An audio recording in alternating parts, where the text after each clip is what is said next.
नमस्कार. आवाज माझा वृत्तवाहिनीत आपल्या सगळ्यांचं स्वागत. वळ्याच्या काही ठळक घडामोडींकडे. वसुबारसचा पारंपरिक सोहळा भक्तिभावाने पडला पार. प्रदूषण नियंत्रण मंडळाकडून फटाक्यांची चाचणी आणि स्वच्छता मोहीम यशस्वी करण्याचा पालिकेचा निर्धार.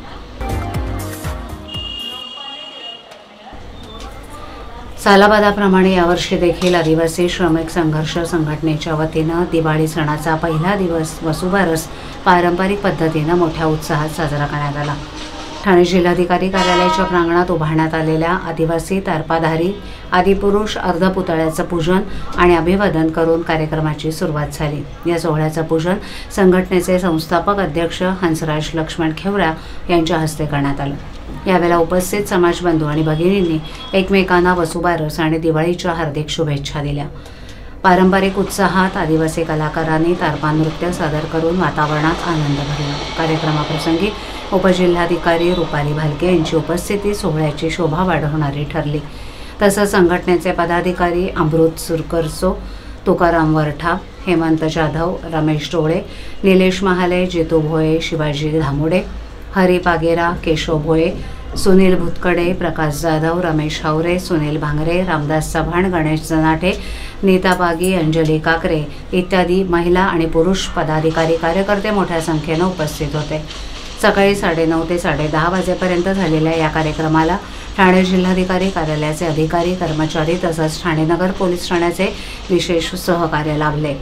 समाजातील एकोप्याचा आणि परंपरेचा संदेश देणारा हा सोहळा यशस्वीपणे पार पडला.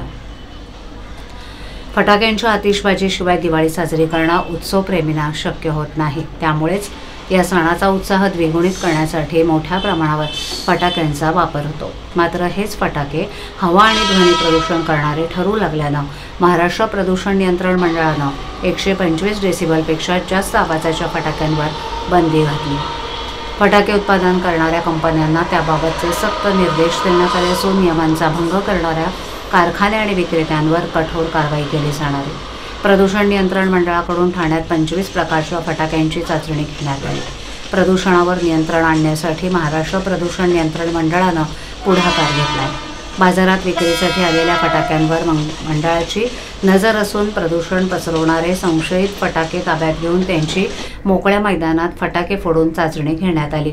यावेळेला मंडळानं उपप्रादेशिक अधिकारी आनंद काटोले, उपप्रादेशिक अधिकारी संजीव रेदादसनी, ठाणे महानगरपालिकेच्या प्रदूषण नियंत्रण विभागाचे कनिष्ठ केमिस्ट ओम परळकर, स्थानिक पोलीस ठाण्याचे अधिकारी आणि इतर मान्यवर यावेळेला उपस्थित होते.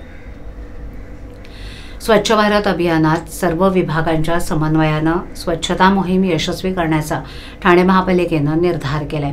स्वच्छ भारत अभियानासाठी पुढील वर्षी होणाऱ्या स्वच्छता सर्वेक्षणात ठाणे शहराची कामगिरी सर्वोत्कृष्ट असावी यासाठी पालिकेच्या सर्व यंत्रणेनं आत्तापासूनच कामाला लागावे असे निर्देश पालिका आयुक्त सौरभ राव यांनी दिलेत.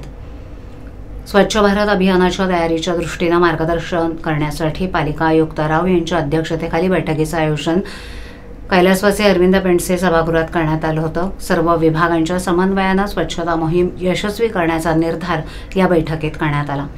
अतिरिक्त आयुक्त 1 संदीप माळवी, अतिरिक्त आयुक्त 2 प्रशांत रोडे, नगर अभियंता प्रशांत सोनाकरा, TMTचे व्यवस्थापक भालचंद्र बेहरे, नगररचना सहाय्यक संचालक संग्राम कानडे यांच्यासह सर्व उपायुक्त, सर्व उपनगर अभियंता, सर्व सहाय्यक आयुक्त आणि सर्व कार्यकारी अभियंता उपस्थित होते. या बैठकीत घनकचरा व्यवस्थापन विभागाच्या वतीनं उपायुक्त मनीष जोशी आणि आरोग्य अधिकारी डॉक्टर राणी शिंदे यांनी स्वच्छ भारत अभियानासाठी आवश्यक असणाऱ्या गोष्टी, प्राथमिक तयारी आणि सर्व विभागांच्या जबाबदाऱ्या याविषयी सादरीकरण केलं.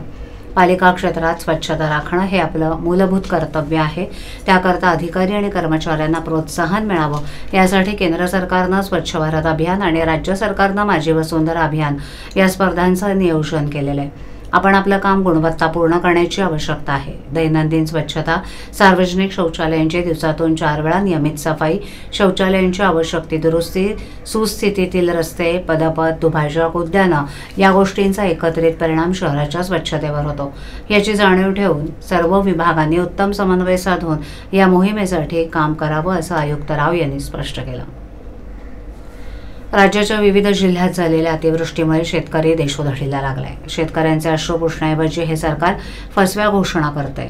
असा आरोप करत राष्ट्रवादी काँग्रेस शरदचंद्र पवार पक्षाचे राष्ट्रीय सरचिटणीस डॉक्टर जितेंद्र आव्हाड यांच्या मार्गदर्शनानुसार जिल्हाध्यक्ष मनोज प्रधान यांच्या नेतृत्वाखाली ठाण्याच्या जिल्हाधिकारी कार्यालयासमोर काळे कपडे परिधान करून तसंच काळ्या फिती बांधून धरणं आंदोलन करत काळी दिवाळी साजरी करण्यात आली। यावेळेला कार्यकर्त्यांनी महायुती सरकारविरोधात जोरदार घोषणाबाजी केली। अतिवृष्टीमुळे सोयाबीन, तूर, कापूस, मूग, ऊस, उडीद इत्यादी विविध पिकांचं अतोनात नुकसान झाले, पण आतापर्यंत झालेल्या नुकसानीपैकी निम्म्या हेक्टरवरील पंचनामे अद्यापही बाकी आहेत। ते पूर्ण होण्यासाठी आणखीन किती कालावधी लागेल हे माहीत नाही।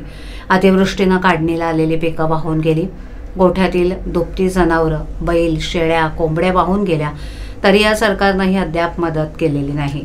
अशा परिस्थितीत दिवाळी कशी साजरी करायची या चिंतेत शेतकरी आहे। मात्र सरकारकडून ठोस उपाययोजना केल्या जात नाहीत, त्याच्या निषेधार्थ हे आंदोलन करण्यात आलं। यावेळेला शेतकऱ्यांची सरसकट कर्जमाफी करून नियमित कर्ज भरणाऱ्या शेतकऱ्यांना प्रोत्साहनपर 75,000 रुपये देण्याची आणि अतिवृष्टीग्रस्त शेतकऱ्यांना हेक्टरी 50,000 रुपये मदत द्यावी, सर्व पिकांना किमान आधारभूत किंमत देणारा कायदा करावा, परतीच्या पावसामुळे झालेल्या नुकसानीचे पंचनामे वेळेवर करून शेतकऱ्यांना मदत द्यावी, अतिवृष्टी किंवा इतर नैसर्गिक आपत्तींमुळे झालेल्या पिकांच्या नुकसानीची भरपाई त्वरित मिळावी, शेतकऱ्यांना कर्जमाफीचा लाभ मिळावा, गिरणा ते मन्याड जोडकालवा यासारख्या प्रलंबित जलसिंचन प्रकल्पांची कामं पूर्ण करावी, शेती पंचनामे वेळेवर न करणाऱ्या ग्रामपंचायत अधिकाऱ्यांवर कारवाई करावी, दिव्यांग शेतकरी, मेंढपाळ आणि मच्छीमार यांच्या विविध मागण्या पूर्ण कराव्यात इत्यादी मागण्यांचं निवेदन जिल्हाधिकाऱ्यांमार्फत मुख्यमंत्र्यांना देण्यात आलं। महापालिकेच्या आस्थापनेवर आधीच 2 अतिरिक्त आयुक्त पदांना मंजुरी असतानाच आता आणखीन एक नवीन पद निर्माण करण्यास प्रशासकीय सभेनं मान्यता दिली आहे। या निर्णयामुळे ठाणे महापालिकेच्या प्रशासनात एकूण 3 अतिरिक्त आयुक्त कार्यरत राहणार आहेत। पालिकेच्या वाढत्या कामकाजाचा आणि शहर विकासाच्या वेगानं वाढणाऱ्या जबाबदाऱ्यांचा विचार करत प्रशासनानं हा निर्णय घेतलाय। ठाणे महापालिकेच्या स्थापनेवर आधीच 2 अतिरिक्त आयुक्त पदांना मंजुरी देण्यात आली आहे। त्यापैकी एका पदावर अतिरिक्त आयुक्त संदीप माळवी तर दुसऱ्या पदावर आयुक्त प्रशांत रोडे हे कार्यरत आहेत। संदीप माळवी यांची अतिरिक्त आयुक्त पदावर पदोन्नती निवड करण्यात आली आहे, तर रोडे हे शासनाकडून प्रतिनियुक्तीवर आलेले आहेत। अतिरिक्त आयुक्त पदावर हे 2 अधिकारी कार्यरत असले तरी ठाणे महापालिकेच्या वाढत्या कामकाजाचा आणि लोकसंख्येच्या विस्ताराचा विचार करता प्रशासकीय कार्यक्षमता वाढवण्यासाठी अतिरिक्त आयुक्त या संवर्गातील एक नवीन पद निर्माण करण्याचा निर्णय प्रशासनानं घेतलाय। यासंबंधीच्या प्रस्तावाला नुकत्याच झालेल्या प्रशासकीय सभेत मान्यता देण्यात आली आहे। ठाणे महापालिकेचं वाढतं कामकाज, पालिका क्षेत्रातील वाढणारी लोकसंख्या, नवीन प्रकल्प आणि महापालिकेच्या सर्वसाधारण सुविधा पुरवण्याबाबतचं दायित्व याचा विचार करून तसंच पालिकेकडून राबवल्या जाणाऱ्या अनेक महत्त्वाच्या योजनांची अंमलबजावणी आणि नियंत्रण यासाठी अतिरिक्त आयुक्त या संवर्गाचं एक पद नव्यानं निर्माण होणं आवश्यक आहे। त्यासाठी या पदाची निर्मिती करण्यात येत असल्याचं पालिकेनं प्रशासनानं प्रस्तावात म्हटलंय। ठाणे महापालिकेच्या स्थापनेवर अतिरिक्त आयुक्त या संवर्गासाठी एक पद नव्यानं निर्माण करण्यासाठी पालिकेचा ठराव आवश्यक आहे। त्यामुळे या प्रस्तावास प्रशासकीय सभेनं नुकतीच मान्यता दिली आहे। या निर्णयामुळे ठाणे महापालिकेच्या प्रशासकीय कार्यक्षमतेत वाढ होऊन शहर विकासाच्या कामांना गती मिळण्याची अपेक्षा व्यक्त केली जाते। दिवाळीच्या तोंडावर ठाणे शहराला गुरुवारी अचानक आलेल्या मुसळधार पावसाचा मोठा फटका बसला। अवकाळी पावसामुळे नागरिकांची चांगलीच तारांबळ उडाली, तर रस्त्यावर व्यवसाय करणाऱ्या किरकोळ विक्रेत्यांचे आणि फेरीवाल्यांचं मोठं नुकसान झालंय। गुरुवारी शहरात पावसानं अचानक जोरदार हजेरी लावली, त्यामुळे रस्त्यावर खरेदीसाठी आलेल्या नागरिकांना तातडीनं आसरा शोधण्यासाठी धावपळ करावी लागली। विक्रेत्यांचंही मोठं नुकसान।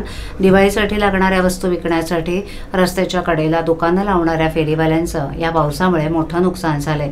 दिवाळीचं प्रतीक असलेले आकर्षक आकाशकंदील, मातीचे दिवे, रांगोळी आणि अन्य सजावटीच्या वस्तू पावसात भिजल्यानं त्या विक्रीसाठी निरुपयोगी ठरल्या आहेत।